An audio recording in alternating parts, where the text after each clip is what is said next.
오늘 광야에서 외치는 소리라는 제목으로 하나님의 말씀 전하겠습니다.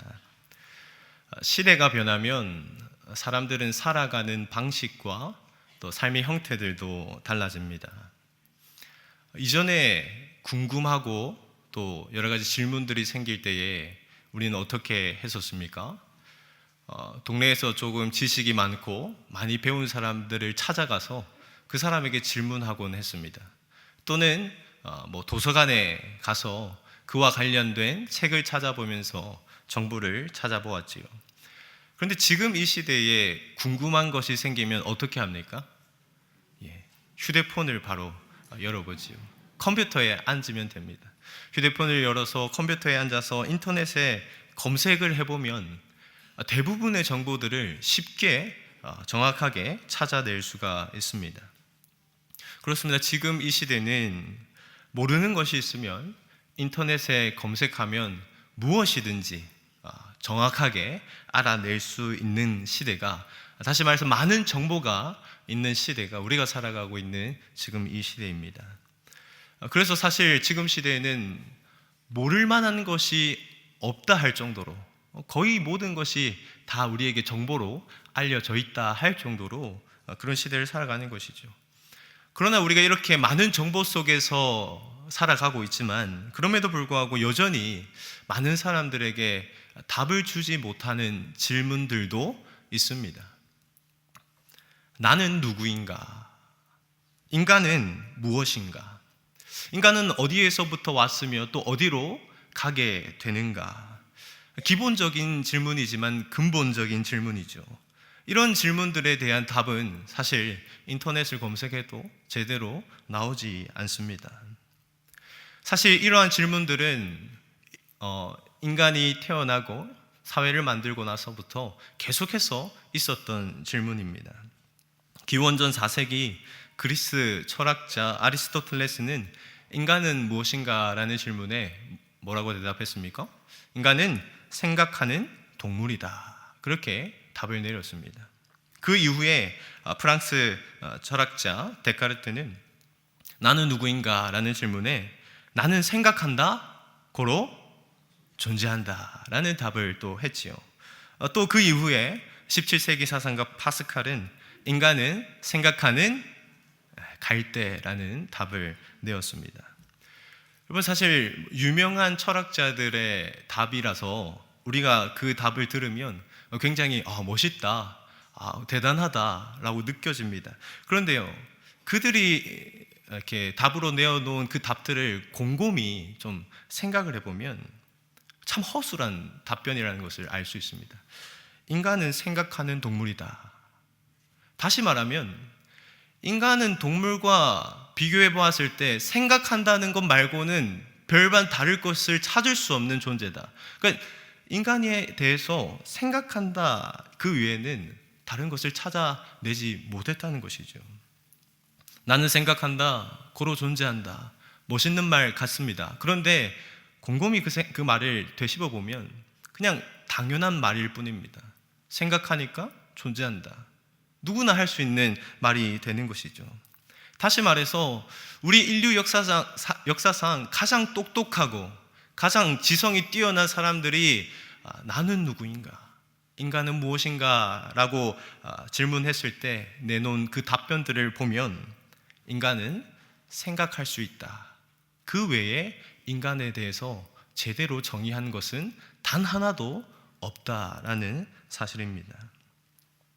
여러분, 나는 누구인가? 인간은 무엇인가? 사실 어떻게 보면 굉장히 간단한 질문 같지만 인간은 지금까지 그 답을 찾아내지 못하고 있습니다. 왜 그럴까요?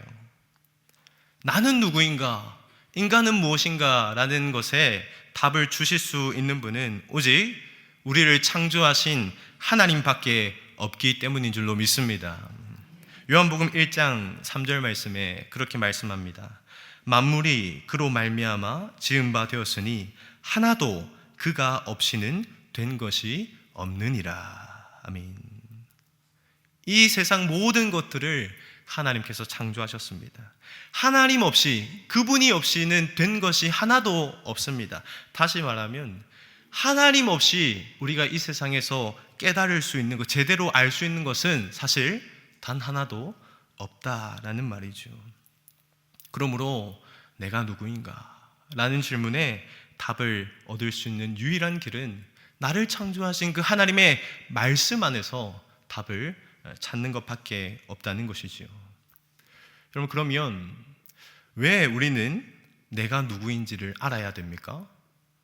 왜 우리는 내가 누구인지를 알아야 될까요? 사실 우리가 정신없이 살아가다 보면 나는 누구인가? 내가 오늘 하루 살아가는데 무엇을 위해서 이렇게 열심히 사는가? 이 질문들은 그렇게 중요하지 않은 것처럼 느껴집니다.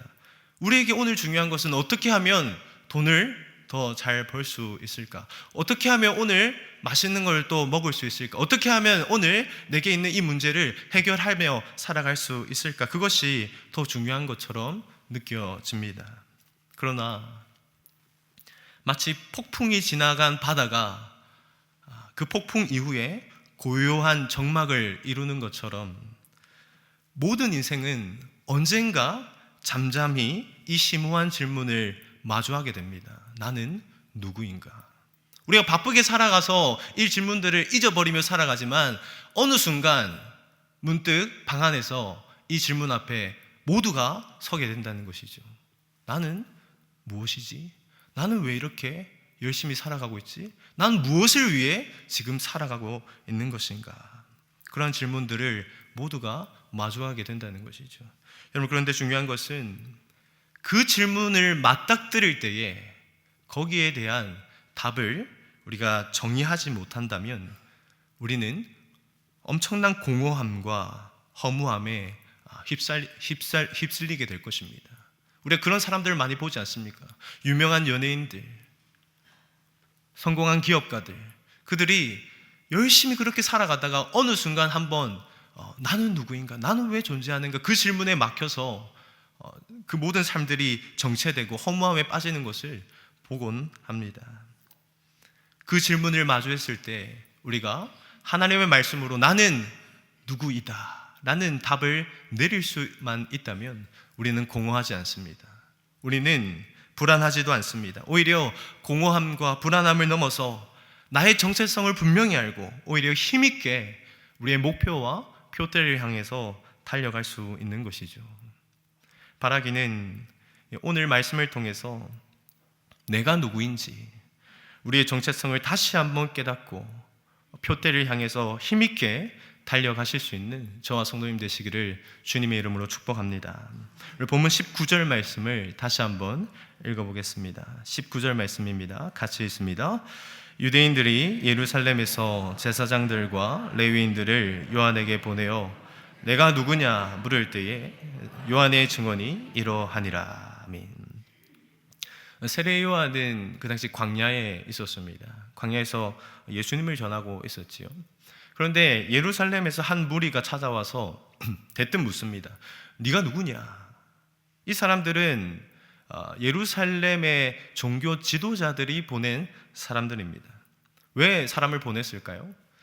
이 광야에 있는 세례 요한에게 수많은 사람들이 몰려들었기 때문입니다.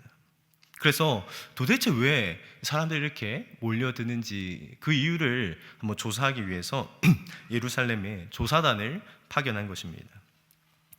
얼마나 많은 사람들이 몰려들었냐면 예루살렘은 물론이고 온 유대와 요단강 사방에 있는 수많은 사람들이 그 당시 요한에게 몰려왔다고 합니다. 그 사람들 중에서는 농부도 있고 어부도 있고 목자도 있고 세리도 있고 창녀도 있고 죄수도 있고 심지어는 군인까지 그 세례 요한을 보러 찾아왔다는 것이죠.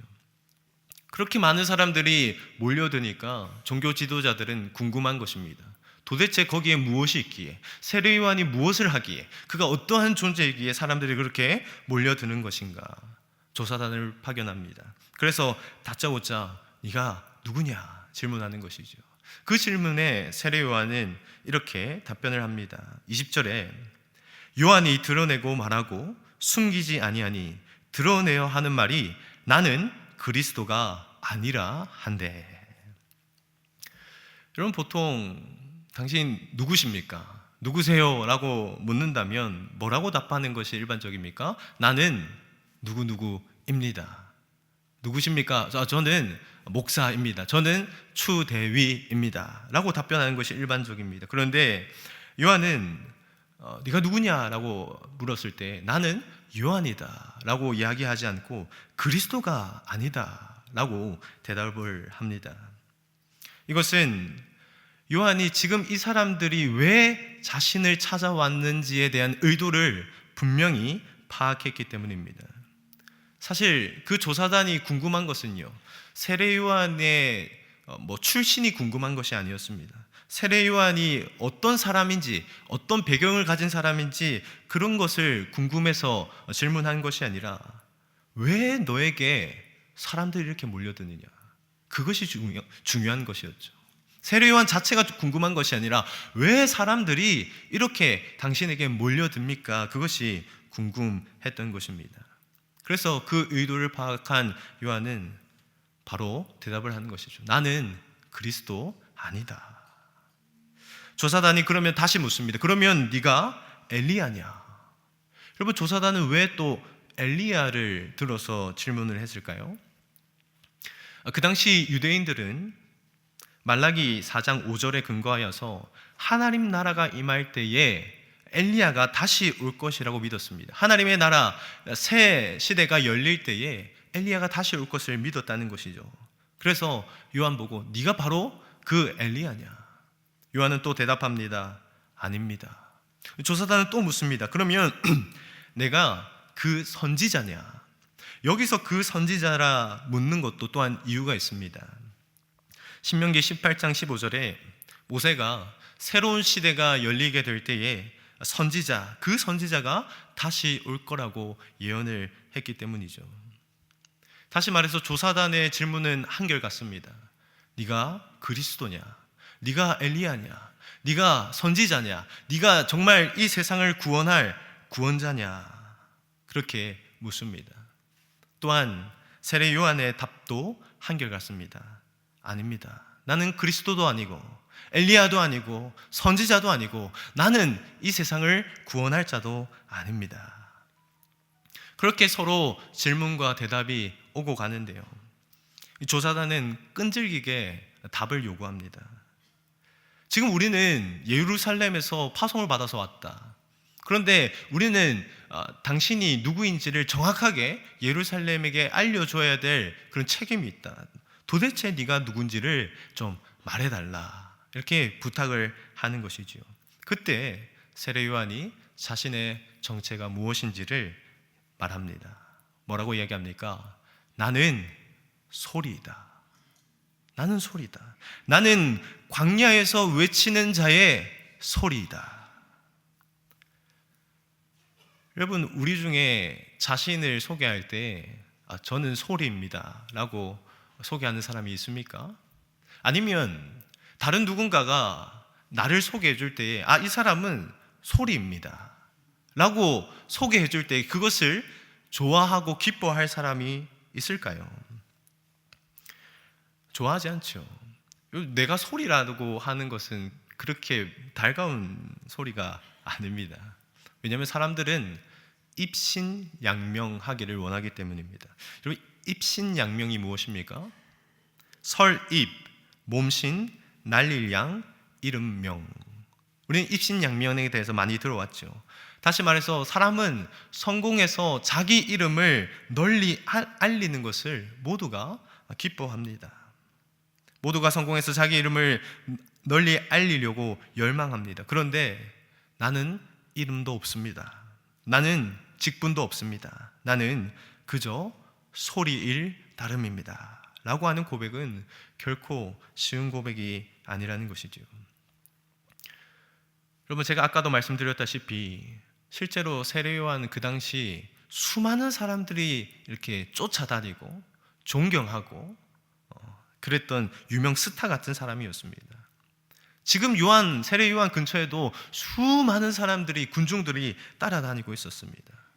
사실 그리고 이 세례 요한의 출신 역시 제사장, 유력한 제사장 가문의 출신으로서 본인이 마음만 먹으면 정말 출세할 수 있는, 입신양명할 수 있는 사람이었습니다.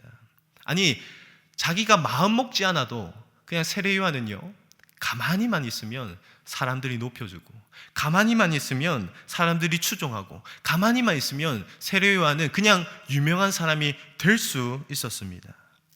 그런데 세례 요한은 굳이 입을 열어서 이야기합니다. 나는 소리일 뿐입니다.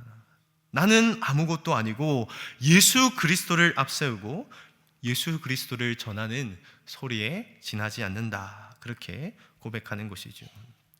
여러분, 어떻게 세례 요한은 그런 겸손의 고백, 믿음의 고백을 할 수 있었을까요? 우리 23절 말씀을 다시 한번 읽어보겠습니다. 23절 같이 읽습니다. 이르되 나는 선지자 이사야의 말과 같이 주의 길을 곧게 하라고 광야에서 외치는 자의 소리로다 하니라. 아멘. 여러분, 요한은 말씀을 붙잡았습니다. 선지자 이사야의 말과 같이 선지자 이사야가 한 그 말씀이 나의 정체성으로 붙잡았던 것입니다. 요한은 자신을 따르는 수많은 사람들이 있는 그 상황을 보면서 나는 유명한 인기인이네, 자신을 그렇게 정의하지 않았습니다.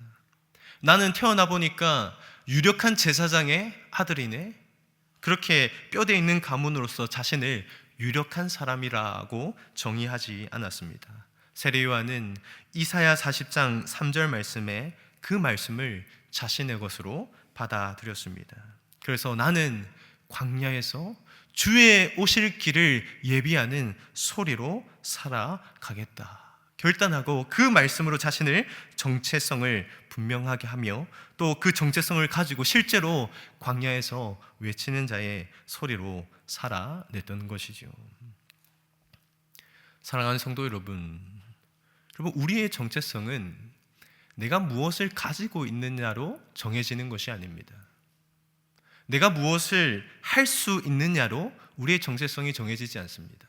내가 어떤 직장에 다니고 어떤 위치에 올랐고 사람들이 나를 뭐라고 불러주느냐가 나의 정체성이 되지 않습니다. 나의 정체성은 하나님의 말씀입니다. 하나님의 말씀이 나를 뭐라고 하는지, 내가 붙잡은 하나님의 말씀이 나를 뭐라고 정의하는지, 그것이 나의 진짜 정체가 된다는 것이죠.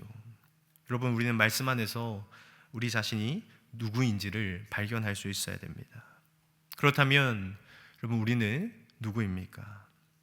우리는 하나님의 백성인 줄로 믿습니다.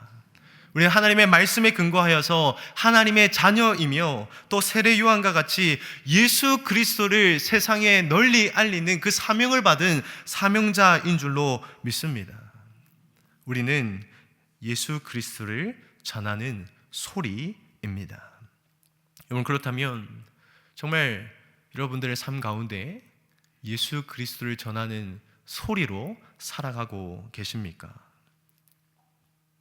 직장에서 사원, 대리, 과장, 부장, 이사 같은 그 직함보다 예수 그리스도를 전하는 소리가 되시기를 축복합니다. 가정에서도 마찬가지입니다. 내가 부모가 되고 내가 자녀가 되고 그것을 넘어서 우리는 예수 그리스도를 가정에서 전하는 소리가 먼저 되어야 하는 것입니다. 우리가 살아가고 있는 아파트에서, 내가 매일 모이는 동호회에서, 각종 모임에서 나는 내가 가진 직분이 나의 정체성을 정하는 것이 아니라 그곳에 나는 예수 그리스도를 전하는 소리로 부름을 받았다라고 우리의 정체성을 확고하게 해야 하는 것입니다. 여러분, 소리는 무엇입니까? 소리는 그냥 소리일 뿐입니다. 소리는 들리는 대로 잘 전하기만 하면 되는 것이죠. 여러분, 소리는 고민하지 않습니다. 소리는 걱정도 하지 않습니다. 말씀하시는 그분께서 하시는 그 음성이 그대로 내 입을 통해서 잘 전달되기만 하면 그것은 좋은 소리가 되는 것이지요. 요한은 그렇게 자신의 정체성을 하나님의 말씀을 통해서 분명하게 알았습니다. 이사야의 말씀을 보니까 나는 광야에서 외치는 자의 소리로 살아야 되겠다. 나는 그것으로 부름받았고 그것이 나의 사명이고 그 사명을 이루는 것이 나의 가장 큰 복이라는 사실을 믿었습니다. 여러분, 그런데 그가 그렇게 예수 그리스도를 끝까지 선포하고 드러낼 수 있었던 것은 그가 자신의 정체성만 제대로 알았기 때문만은 아닙니다. 여러분, 자신이 누구인지를 잘 알고 있지만 아는 대로 살아가지 못하는 사람들도 많이 있지 않습니까? 사실 우리의 모습이 그렇지 않습니까? 우리 하나님의 자녀라고 고백합니다. 우리 하나님의 백성이라고 선포합니다. 그런데 하나님의 자녀이고 하나님의 백성인 것을 알지만 그렇게 살아내지 못하는 우리의 삶도 있지 않습니까? 다시 말하면 또 정체성을 아는 것과 그렇게 살아가는 것에는 좀 거리가 있다는 것이죠. 그렇다면 이 세례 요한은 어떻게 그 인생 마지막까지 한결같이 예수님만 높이고 예수님만 전하는 삶을 살아갈 수 있었을까요? 그 이유는 세례 요한은 예수로 충만했기 때문입니다. 예루살렘에서 파견받은 조사단이 세례 요한에게 아까 물었죠. 네가 누구냐? 그때 세례 요한의 대답이 무엇입니까? 나는 그리스도가 아니다. 그렇게 대답했습니다. 네가 누구냐라고 묻는 그 질문에 세례 요한은 나는 아무것도 아니고 나는 소리일 뿐이고 예수 그리스도는 따로 계시다라고 선포를 했습니다. 그 이후 조사단은 세례 요한에게 또 이렇게 묻습니다. 그러면 네가 선지자도 아니고 그리스도도 아니고 너는 아무것도 아닌데 왜 세례를 베푸냐라고 질문을 했죠. 그때 세례 요한은 이렇게 대답합니다. 26절, 27절 말씀 우리 같이 한번 읽어보겠습니다. 26절, 27절입니다. 같이 읽습니다. 요한이 대답하되 나는 물로 세례를 베풀거니와 너희 가운데 너희가 알지 못하는 한 사람이 섰으니 곧 내 뒤에 오시는 그이라. 나는 그의 신발끈을 풀기도 감당하지 못하겠노라 하더라. 아멘. 여러분, 이 대답을 잘 보면요, 이번에도 세례 요한의 말의 초점은 자신에게 있지 않습니다. 네가 왜 세례를 베푸냐라고 얘기했을 때 나는 물로 세례를 베풀지만 내 뒤에 오실 이 너희가 알지 못하는 그분은 성령으로 세례를 베풀 것이고 나는 그분의 신발끈을 풀기도 감당할 수 없을 것이다. 또한 세례 요한은 예수님에 대해서 이야기합니다. 그뿐 아닙니다. 이후 세례 요한의 제자들이 이제 예수님을 보고 예수님을 따라가려고 합니다. 다시 말해서 세례 요한이 지금까지 자신이 잘 길러놨던 제자들이 있었는데요, 그 제자들이 예수님이 지나가는 것을 보고 우리 예수님으로 가야 되겠습니다 라고 하는 것이죠. 여러분, 사실 속상할 만한 일 아니겠습니까? 자신의 제자들인데 다른 스승을 쫓아간다는 것이죠. 그때 이 세례 요한이 뭐라고 얘기하느냐, 요한복음 3장 29절에서 30절 말씀입니다. 우리 같이 한번 읽어보겠습니다. 신부를 취하는 자는 신랑이나 서서 신랑의 음성을 듣는 친구가 크게 기뻐하나니 나는 이러한 기쁨으로 충만하였노라. 그는 흥하여야 하겠고 나는 쇠하여야 하리라. 아멘. 여러분, 세례 요한의 시선이 느껴집니까? 여러분, 세례 요한의 마음이 느껴지십니까? 세례 요한의 시선은 항상 예수 그리스도를 바라보고 있었습니다. 세례 요한의 마음은 항상 예수 그리스도를 담고 있었습니다. 그래서 네가 누구냐 물을 때에도 나는 요한이다 라고 말하지 않습니다. 나는 그리스도 아니다. 그리스도는 저기 계시다. 네가 왜 세례를 베푸느냐 물었을 때도 나는 물로 세례를 베풀지만 예수님 오실 그분은 성령으로 세례를 베푸실 것이다. 나는 그분의 신발끈도 풀 수 없을 것이다. 자신의 제자들이 예수님께로 갈 때에도 나는 너희가 예수님께 가는 것이 너무나 기쁘다. 왜냐하면 그는 신랑이기 때문이다.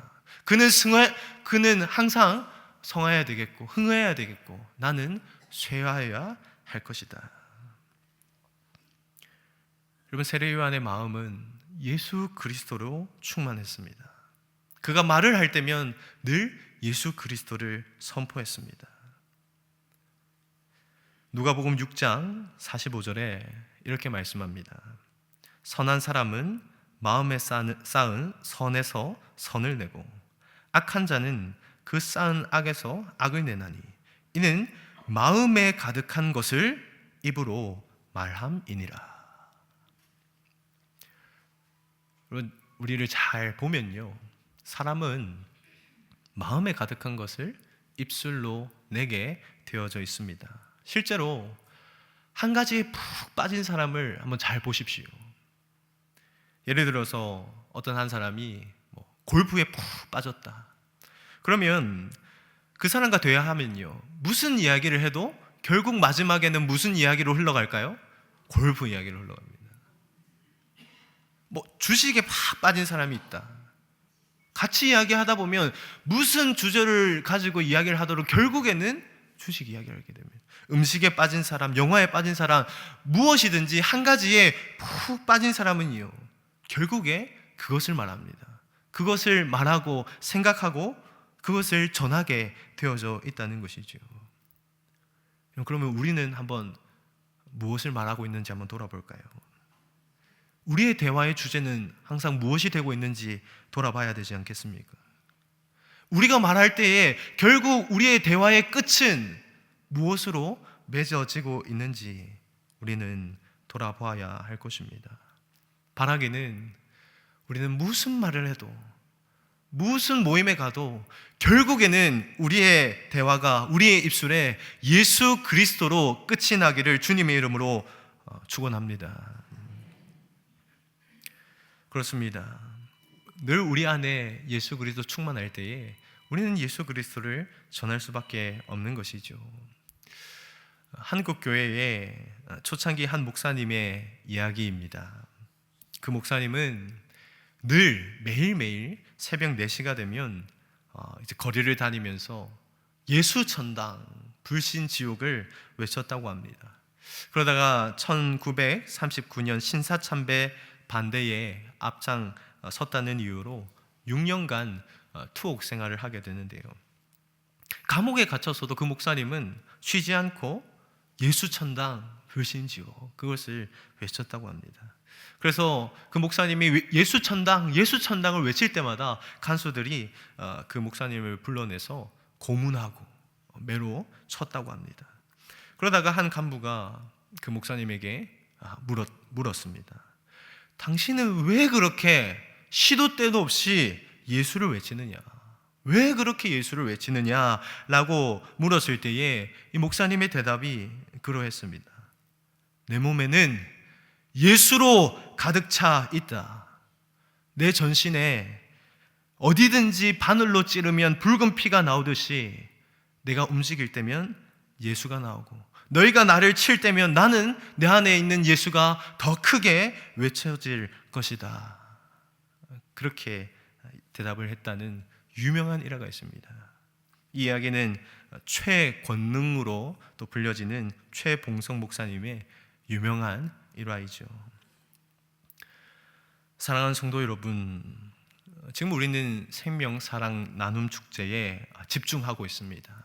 거기에 힘을 쓰고 전도하기에 애를 쓰고 있지요.